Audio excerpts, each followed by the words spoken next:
गुरुद्वारा साहब आके असीं सेवा करन दा जज सीखना है, जाच सीखनी है। ते गुरुद्वारा साहब तो सीख के कित्थे सेवा करनी है? गुरु ग्रंथ साहब जी आखदे ने विच दुनिया सेव कमाई है, तां दरगाह बैसण पाई है, कहो नानक बांह लुटाई है। दुनिया में जाके सेवा करनी है। सेवा का मुढ़ बन्निया धन गुरु नानक पातशाह जी ने। सतगुरु जी संसार विच आए, जिन्ना समुचे संसार नूं सेवा करन दी प्रेरणा नहीं दित्ती, सगों आप भी एक सेवक बन के संसार की उन्हां सेवा कीती। एक किसी सेवा तो घट सी जो सारा संसार हुण तक वहमां भरमां पखंडां अंदर गलतान होया है। सतगुरु गुरु नानक साहब जी ने संसार विच आके सूतक इत्यादिक दी परम, इस तो इलावा जनेऊ जंजू दा धर्म, गुरु अमरदास साहब जी ने सती प्रथा का जो विरोध किया। एक बच्ची जिदे हसबैंड की जिदे पति की मौत हो चुकी विचारी नूं मजबूर किया जाता है, अगरबत्तियां दे तेज धुएं विच, ढोल ढमक्के की आवाज़ विच, अग विच सड़न नूं मजबूर किया जा रहा है। सतगुरु ने सती प्रथा खिलाफ अपनी आवाज़ बुलंद की ते बचन ए आखे सतियां ए ना आखियन जो मड़ियां लग जलन, नानक सतियां जानियन जे बिरहे जोट मरन। सतियां ते ओ हुंदियां ने जिन्हां दे हिरदे विच रब जी नूं मिलण वास्ते विछोड़ा पैदा होया। कहण तो भाव ये सब तो वड्डी सेवा सी। असी सेवा सिर्फ इन्हां चीज़ां नूं समझा, गुरुद्वारा साहब आके भांडियां की सेवा, झाड़ू की सेवा, इस तो इलावा रुमाले इत्यादि की सेवा। गुरुद्वारा साहब आके सेवा करन दा जज सीखना है, जाच सीखनी है ते सेवा करनी है। विच दुनिया सेव कमाई है। गुरु नानक साहब जी का जदों असीं जीवन विचारते हैं, पढ़ते हैं, सतगुरु ने सोसाइटी का कितना भला किया। पहला तो असीं इस गल नूं क्लीयर कर लईए, क्योंकि बहुतियां दे मन विच शंका होना है कि सेवा सिर्फ हाथां दे नाल ही हुंदी है। भाई साहब भाई गुरदास जी की जदों असीं रचना पढ़ते हैं, सवैये पढ़ते हैं, भाई गुरदास जी ने बड़े सोहने शब्दों में सानू सारियां नूं समझाया सेवा किस तरह होंदी है। गुरु अमरदास साहब का बचन हुणे सांझ पाई सी ना, मन तन आग्या राख कै, उत्थे सारे तन का जिक्र होया, सिर्फ हाथां का जिक्र नहीं। ਇਹਦਾ मतलब असी सारे शरीर नाल सेवा कर सकते हैं। साडा शरीर का एक एक अंग सतगुरु की सेवा कर सकता है। वो किवें? भाई गुरदास जी आखदे ने, कहंदे जदों अखां नाल असी बाणी नूं विचार के अपनी जिंदगी विच वसाने आ, ये मन नूं अखां राहीं असी सेवा करते पए आ। जदों कन्नां नाल सतगुरु दा उपदेश सुन के अपनी जिंदगी विच प्रैक्टिकल लाइफ विच ਉਹਨੂੰ ਦ੍ਰਿੜ ਕਰਦੇ ਆ, ਮਨ ਨੂੰ ਸਾਡੇ ਕੰਨ सेवा करते पे। मन तन सारे तन ने सेवा करनी है, सिर्फ हत्थां ने नहीं। कहते हत्थां नाल जदों गुरु दरबार विच आइए या सोसाइटी विच किसी गरीब का भला करिए, इन्हां हत्थां नाल कुछ धन खर्चीए जिहदे नाल किसी गरीब का फायदा हुंदा होवे, किसी के घर विच खुशियां आंदियां होण, ये हत्थां राहीं सेवा हो रही है। जदों पैरां नाल तुर के सतगुरु जी के चरणों में आके बाणी नूं दृढ़ करते हैं, ये मानो साडे पैरां राहीं सेवा होनी पई है। शरीर का एक एक अंग जे रसना नाल सतगुरु की बाणी बोलीए, विचारीए, मानो साडी रसना सेवा करती है। ज्यादा उस पासे वल ना जाइए, सिर्फ उदाहरण एग्जाम्पल के तौर पर भाई गुरदास जी आखते ने, कहते चिरंकाल मानस जन्म निर्मोल पायो, सफल जन्मपुर चरण शरण कै, लोचन अमोल पुर दर्श अमोल देखै, श्रवण अमोल पुर बचन धरन कै।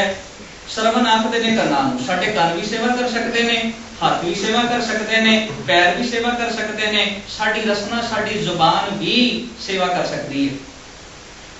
सो विचार चलती पई सी कि सेवा सिर्फ गुरुद्वारा साहब के अंदर ही करनी है या गुरुद्वारा साहब तो बाहर भी किते जाके सेवा की जा सकती है। साध संगत जी, भावें गुर इतिहास विचारीए, भावें गुरु ग्रंथ साहब जी की बाणी पढ़िए, एको चीज साडे सारियां दे सामने निकल के आएगी कि सेवा का कंसैप्ट जिहड़ा है गुरुद्वारा साहब अंदर सीखनी है ते बाहर जाके करनी है, विच दुनिया सेव कमाई है। गुरु नानक साहब जी सुल्तानपुर तो तुरदे ने ते तुरदियां तुरदियां सतगुरु ने वेख्या संसार विकारां की अग विच ग्रसिया जा चुका है। तुरदियां तुरदियां सतगुरु नूं भावें कोई भुखा मिलिया, भावें कोई नंगा, कोई कोढ़ी, कोई बीमार, सतगुरु ने हरेक नूं प्यार कीता, हरेक नूं गुरमत दृढ़ कराई, शरीरक तौर ते उहदा इलाज भी कीता। मिसाल एग्जाम्पल वजों असीं देखने आ दिपालपुर दा एक कोढ़ी जो बेचारा जिन्हों समाज ने बिल्कुल दुरकार दिता है, फटकार दिता है, सतगुरु इहदे कोल जांदे ने ਇਹਨੂੰ ਸਤਿਗੁਰੂ ਨੇ ਪਿਆਰ ਦਿੱਤਾ, ਸਰੀਰਕ ਤੌਰ ਤੇ ਵੀ ਇਲਾਜ ਕੀਤਾ, ਆਤਮਾ ਦੀ ਵੀ ਖੁਰਾਕ ਦਿੱਤੀ। ਤੇ ਇਤਿਹਾਸਕਾਰ ਲਿਖਦੇ ਨੇ ਇੱਥੇ ਸ਼ਬਦ ਵੀ ਉਚਾਰਨ ਹੋਇਆ ਸੀ, ਜਿਉ ਤਪਤ ਹੈ ਬਾਰੋ ਬਾਰ, ਤਪ ਤਪ ਖਪੈ ਬਹੁਤ ਬੇਕਾਰ, ਜੈ ਤਨ ਬਾਣੀ ਵਿਸਰ ਜਾਏ, ਜਿਉ ਪੱਕਾ ਰੂਹੀ ਮਿਲਾਏ। ਇਹ ਹੈ ਸੇਵਾ। ਜਦੋਂ ਅਸੀਂ ਆਪਣੇ ਘਰ ਤੋਂ ਬਾਹਰ ਨਿਕਲ ਕੇ ਸਮਾਜ ਸੁਸਾਇਟੀ ਦਾ ਕੁਝ ਭਲਾ ਲੋਚਦੇ ਹਾਂ, ਕਿਸੇ ਵਾਸਤੇ ਹੈਲਪਫੁਲ ਹੁੰਦੇ ਹਾਂ, ਸਤਿਗੁਰੂ ਆਖਦੇ ਨੇ, ਕਹਿੰਦੇ ਦੁਨੀਆ ਅੰਦਰ ਕੀਤੀ ਕੋਈ ਸੇਵਾ, ਖਲਕਤ ਦੀ ਕੀਤੀ ਕੋਈ ਸੇਵਾ ਸਤਿਗੁਰੂ ਨੂੰ ਪ੍ਰਵਾਨ ਹੈ।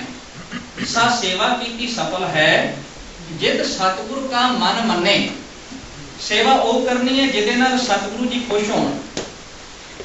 ਹੁਣ ਖਿਆਲ ਕਰਿਓ, ਜਿਹੜਾ ਸੇਵਕ ਹੈ, ਸੇਵਕ ਦੇ ਗੁਣ ਕਿਹੜੇ ਕਿਹੜੇ ਨੇ?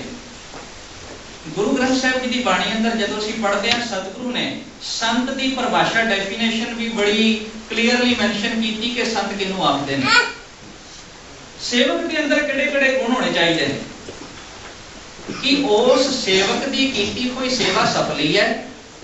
ਜਿਹੜਾ ਗੁਰਦੁਆਰਾ ਸਾਹਿਬ ਦੇ ਅੰਦਰ ਆ ਕੇ ਝਾੜੂ ਵੀ ਤਿਆਰ ਕੇ ਲੰਗਰ ਦੀ ਸੇਵਾ ਤਾਂ ਕਰਦਾ ਹੋਵੇ, ਪਰ ਜਦੋਂ ਬਾਹਰ ਜਾਵੇ ਕੋਈ ਉਹਨੂੰ ਬੁਲਾਵੇ, ਇਤਨਾ ਕੌੜਾ ਬੋਲੇ ਕਿ ਹਿਰਦਾ ਦੁਖਾ ਦੇਵੇ, ਇਸ ਤਰ੍ਹਾਂ ਦੀ ਸੇਵਾ ਪ੍ਰਵਾਨ ਹੈ। ਸੇਵਕ ਦੇ ਗੁਣ ਕਿਹੜੇ ਕਿਹੜੇ ਨੇ?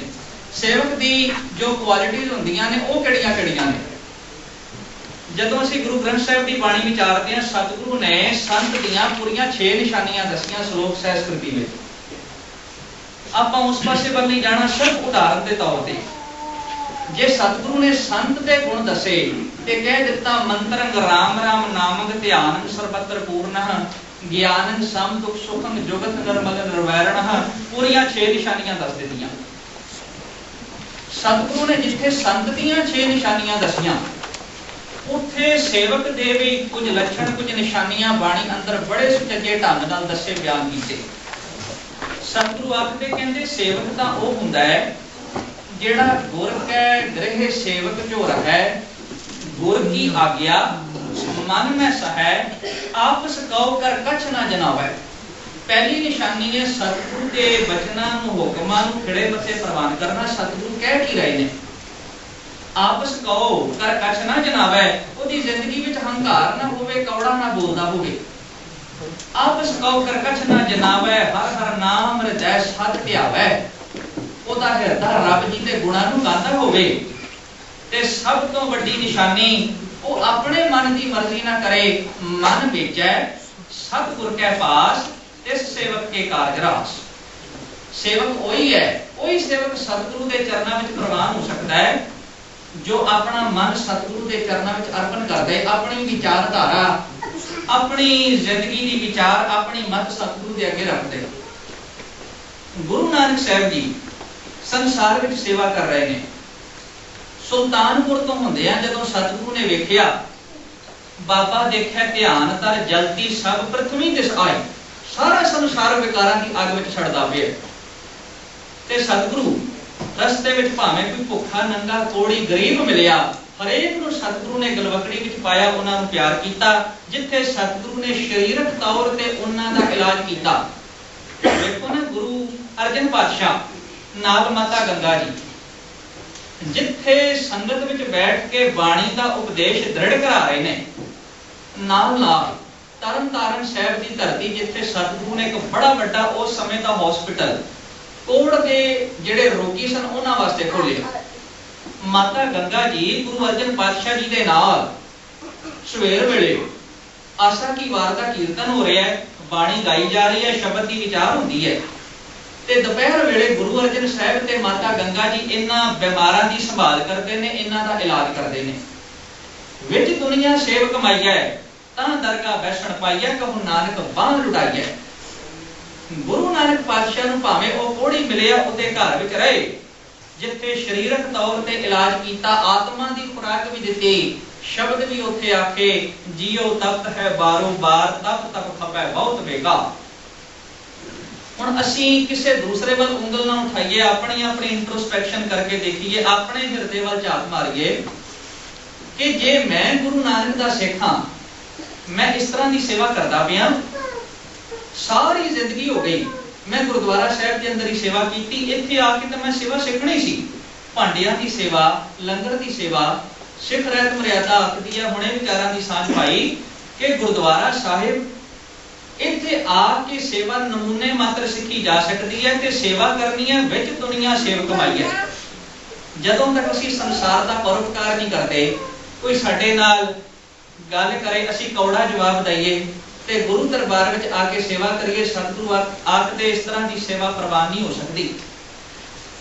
ਧੰਨ ਗੁਰੂ ਨਾਨਕ ਸਾਹਿਬ ਜਿਨ੍ਹਾਂ ਸਾਨੂੰ ਸੇਵਾ ਕਰਨ ਦਾ ਚੱਜ ਸਿਖਾਇਆ, ਜਾਚ ਸਿਖਾਈ, ਤੇ अपने अपने इंट्रोस्पेक्शन करिए, अपने आप को सवाल करिए कि कभी इमदाद दी तूने किसी बेसहारे को, सखी बनकर दिया कुछ तूने मुफलिस के गुजारे को, तसल्ली दी कभी तूने किसी आफत के मारे को, कभी तूने सहारा भी दिया है किसी बेसहारे को।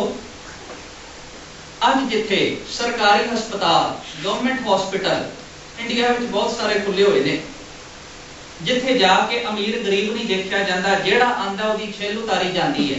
चलो उत्थे तक तां ठीक सी, पर अफसोस उदों हुंदा है जदों साडे सिख अदारियां दे थल्ले खोले गए हॉस्पिटल स्कूल जिन्हां विच ना ते गरीब बच्चियां दी फीस मुआफ कीती जाती है, ना उन्हां नूं मुफ्त किताबां दित्तियां जांदियां। हॉस्पिटल अंदर भी कोई जे आवे उस बीमार नूं बख्शिया नहीं जाता, बेचारे कोल जे धन नहीं, इलाज करन तो इनकार कर दिता जाता है। जिस धर्म तो सेवा का कंसैप्ट शुरू होया, जे उस धर्म के बनाए हुए अदारियां के अंदर ही माया का पसारा नजर आने लगा, सेवा का कंसैप्ट ना नजर आया, इस तरह के हॉस्पिटल, इस तरह के स्कूल खोलने का की फायदा। सतगुरु ने